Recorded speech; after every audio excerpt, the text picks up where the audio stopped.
Então vamos lá, módulo 3, eu vou explicar o que é o contrato de mútuo conversível e vou dissecar para vocês aqui como que é a estrutura básica deles. Nesse primeiro vídeo eu quero mostrar para você o que é realmente esse contrato de mútuo conversível.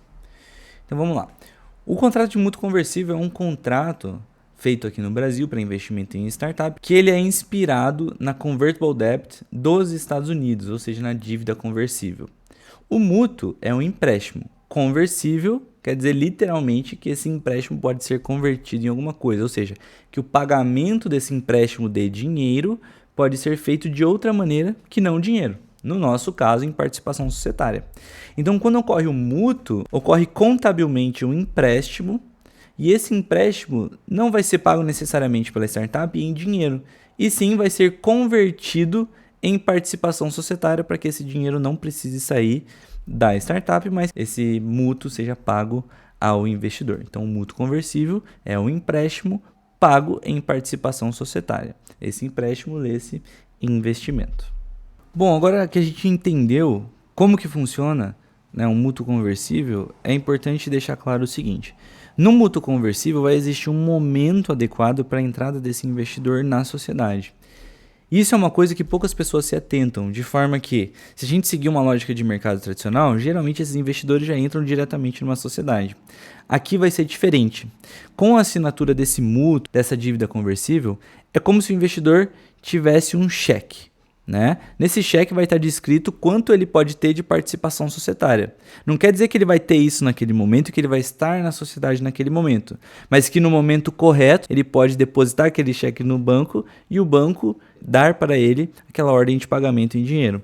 Ou seja, que ele vai poder acionar ali a previsão de conversão e efetivamente entrar no capital social da startup. Eu vou falar isso nos próximos vídeos. Mas por que isso é importante ter em mente? Por que o investidor não entra naquele momento, né, na sociedade? Existem N motivos para que isso aconteça, mas eu vou colocar dois motivos e dois benefícios, inclusive, para que isso não aconteça. Um benefício para a startup e um benefício para o investidor.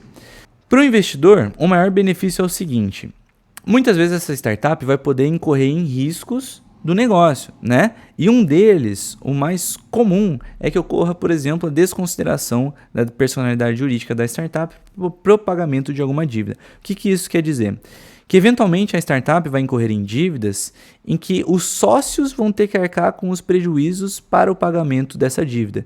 E se o investidor for um sócio, quer dizer que ele vai ter que arcar com essas dívidas. Essas dívidas podem ser fiscais, de pagamento de tributo, podem ser consumeristas, trabalhistas e por aí vai.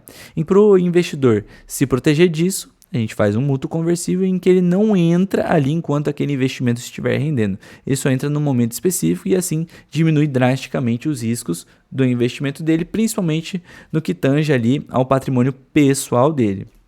E para o lado da startup, levando em consideração que muitos investidores podem ter outras empresas, grandes participações em outras empresas, é um benefício de que maneira? Que se esse investidor entrasse na startup e se tornasse sócio, a startup teria que desenquadrar muitas vezes do Simples Nacional, o que quer dizer que ela pagaria muito mais impostos e isso a prejudicaria principalmente nessa fase inicial do negócio, em que ela teria uma margem muito menor de lucro em relação a todas as vendas que ela vai fazer. Então, no final das contas, essa estrutura do mútuo conversível, em que ocorre uma estrutura de empréstimo e não de entrada ali no capital social, é muito benéfica para as duas partes, para o investidor de proteção e para a startup muitas vezes por redução da carga tributária.